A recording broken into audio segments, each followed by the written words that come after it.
tell you something. What I'm about to share with you today is absolutely explosive. And I know you've heard me say that before, but this time, we've got a Soho House supermodel who was actually there, who saw everything. And she's ready to blow the lid of Meghan Markle's carefully constructed. What if everything you were told about Meghan Markle's rise was not a love story, but a carefully planned ascent guided by a man who never stood at the altar, yet may have quietly controlled every door she walked through long before she ever met Prince Harry?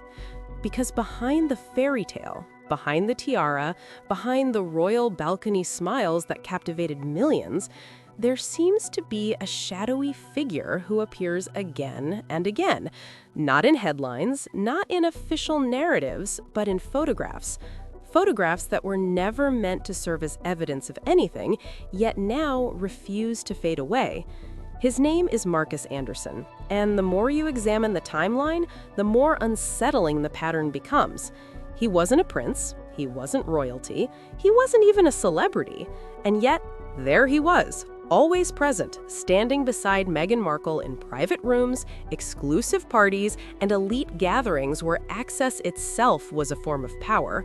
Long before the world knew her name, long before she was introduced as the woman who would supposedly fall in love with Britain's most eligible prince. Now, in 2026, those photographs are resurfacing again, not quietly, not harmlessly, but dramatically, raising a question so uncomfortable that no official narrative has ever fully addressed it. Who exactly was Marcus Anderson to Meghan Markle? And what role did he truly play in her transformation from a struggling actress into global royalty? Because when you start looking closely, when you begin connecting the dots they hoped no one would connect, the story stops looking like destiny and starts looking like strategy. House insider and supermodel who was around everything and saw everything. It's Meghan Markle's worst nightmare. That's all I can tell you. To understand Meghan Markle's rise, you first have to understand Soho House. Not the polished version shown to the public, and not the simple image of a luxury social club, but the real Soho House, a private network operating behind velvet ropes and quiet invitations, where membership is not bought with money, but granted through influence, loyalty, and careful selection. This was not just a place people visited, it was a gateway to power itself, a global network stretching across London, New York, Los Angeles, Toronto, and beyond, where powerful, wealthy, and well-connected individuals gathered away from public attention. At the center of that network, quietly managing access and deciding who entered and who remained outside, was Marcus Anderson. He was not born into power, nor did he inherit wealth. He started as a waiter, blending into the background, observing everything, and learning the unspoken rules of influence. Marcus paid attention, watching who held real influence, who did not, who could rise, and who could be left behind. Over time, he advanced carefully and strategically until he became the gatekeeper himself, serving as global membership director. He was no longer just witnessing power, he was helping distribute it. He could place someone in the exact room they needed to be in to transform their future. According to insiders, Meghan Markle did not just know Marcus Anderson, she was considered one of his selected projects. Suddenly, she was no longer struggling in obscurity, waiting tables, or searching for auditions. Instead, she was appearing in rooms most actresses never imagined entering: private Soho House events, exclusive fashion gatherings, and high-level social circles where billionaires, royalty, and global elites conducted their business quietly. And she was never alone. She was consistently seen with Marcus, beside him, seemingly supported by his quiet endorsement. Observers noticed something rarely explained in official accounts. She was not climbing on her own. She appeared to be guided. Anderson, I hope to prove to you in this video that Meghan Markle wouldn't have the level of global fame that she enjoys now, or infamy, depends how you look at it, but I really don't think she would be in the position she's in with... These were not random paparazzi shots taken from crowded sidewalks. They were intimate photographs captured from within the inner circle itself, taken by people who belonged to that world, people who understood the importance of proximity, people who knew exactly what it meant when someone like Marcus Anderson repeatedly appeared beside the same woman over several years and across multiple elite settings. Meghan Markle was not accidentally wandering into these rooms. She was embedded, positioned, and established long before the fairy tale narrative ever began. The official story says she met Prince Harry through a simple blind date arranged by a mutual friend. Innocent, casual, and unexpected. But when you study the timeline and the network surrounding her long before Harry entered the picture, that explanation begins to feel incomplete. Marcus Anderson did not simply open doors. He controlled them. He curated guest lists. He determined who was granted access. And somehow, Meghan Markle was consistently welcomed into spaces reserved for some of the most carefully selected individuals in the world. That did not appear to be coincidence. It looked like deliberate placement. Then came the insider accounts, observations from those who had seen how that social ecosystem functioned from within. One supermodel, moving in the same elite circles, reportedly shared something even more striking. She did not describe Marcus as merely a friend. She portrayed him as an architect, someone who did not just accompany Meghan, but carefully shaped the environment around her, ensuring she was visible, ensuring she was noticed, and ensuring she encountered the right people at exactly the right time. In that world, timing is not left to chance. It is carefully arranged. Anderson. Marcus Anderson is very unique in the Meghan Markle Disposable Friends series because Marcus is indispensable. According to that insider, Marcus Anderson did not simply witness Meghan Markle's rise. He shaped it carefully, patiently, and strategically. He placed her in rooms where influential men gathered.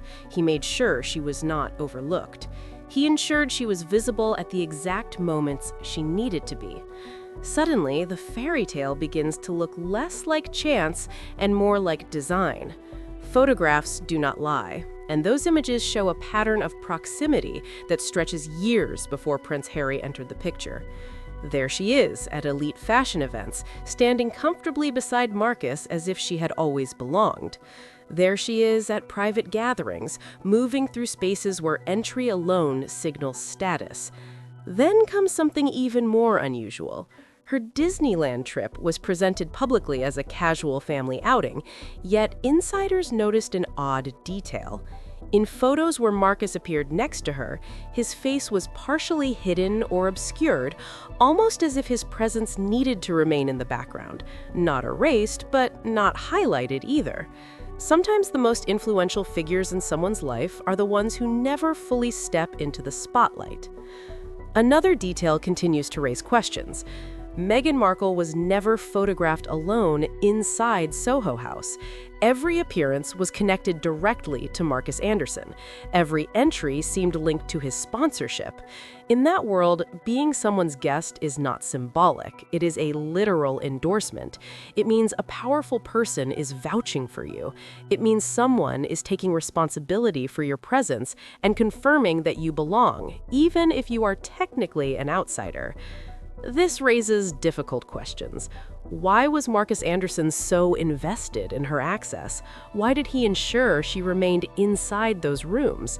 And why did his presence quietly fade after she secured what many consider the ultimate prize, a royal marriage that permanently elevated her status? The explanation often left unspoken is that access is currency and placement is power. In circles where influence shapes destiny, people rarely rise alone. There is often someone guiding the path behind the scenes.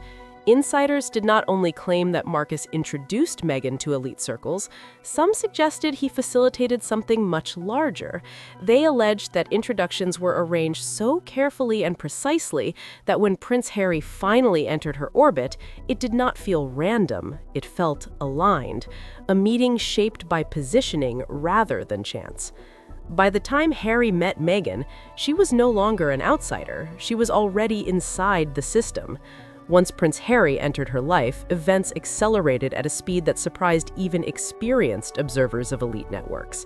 The woman who had once relied on arranged access was no longer just a guest in exclusive rooms. She became the focal point. However, those who had followed her rise noticed something subtle. Marcus Anderson, who had appeared beside her so consistently for years, gradually faded from view. His appearances became less frequent, then disappeared from the official narrative altogether. It did not happen suddenly or dramatically, but steadily, as if his role had ended once the objective was achieved. Yet photographs do not vanish simply because someone wishes them away. They remain as silent records of a connection that once existed openly. Now, those images are resurfacing, prompting renewed questions that were long overshadowed by royal weddings and global fame. Marcus Anderson was present before everything changed, before Prince Harry, before Buckingham Palace, before the transformation. He was there when Meghan was still navigating elite social networks, learning how proximity to power could alter her trajectory. The timelines add further intrigue. According to individuals familiar with Soho House's inner workings, Meghan was not casually passing through. She was part of a network where introductions were deliberate and meetings were rarely accidental. Invitations carried intention, and guest lists were curated by people like Marcus Anderson, whose role was not merely administrative, but strategic. He did not just open doors, he determined which doors were available.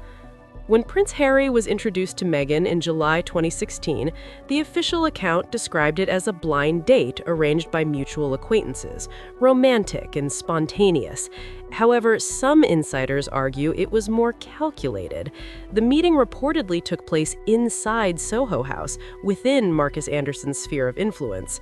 Observers claim he did more than arrange the introduction. He helped maintain discretion in the early stages, ensuring the relationship developed privately before becoming public. In those circles, timing is critical. Reveal something too early and it collapses. Reveal it at the right moment and everything changes. Marcus Anderson was not the only influential figure within those spaces. Soho House was frequented not only by celebrities and socialites, but also by members of royalty, including Prince Andrew, whose presence in elite networks had already drawn scrutiny long before Meghan met Prince Harry. According to insiders, Prince Andrew moved within the same environments, attended similar gatherings, and existed within the same ecosystem where proximity often shaped opportunity.